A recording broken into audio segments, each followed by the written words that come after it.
মাত্র ৪ জন ডাক্তার দিয়ে জয়পুরহাটের ৫০ শয্যার আক্কেলপুর উপজেলা স্বাস্থ্য কমপ্লেক্সে চিকিৎসা দেওয়া হচ্ছে।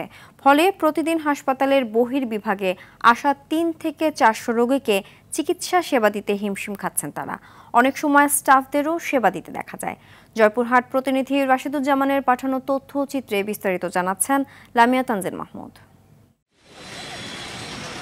জয়পুরহাটের ৫০ শয্যার আক্কেলপুর উপজেলা স্বাস্থ্য কমপ্লেক্সে এসে চিকিৎসা না নিয়ে ফিরে যান অনেকে।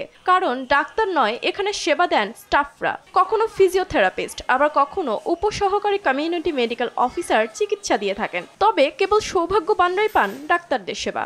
সরকার থেকে যে পরিমাণ সেবা প্রান্তিক পর্যায়ে দেওয়া কথা, আমরা সকল সেবা থেকে বঞ্চিত। কোনো ডাক্তার আসে না, এক ডাক্তার কয় রোগী দেখবে।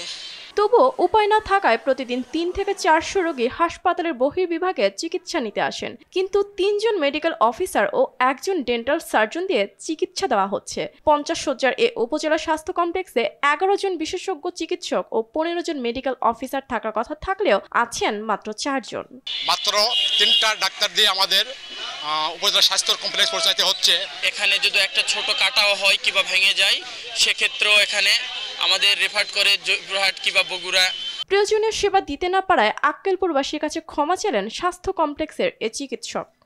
বিভিন্ন কারণে চিকিৎসা সেবা বিঘ্নিত হচ্ছে অথবা কাঙ্ক্ষিত সেবার মান প্রতিষ্ঠা করা সম্ভব হচ্ছে না।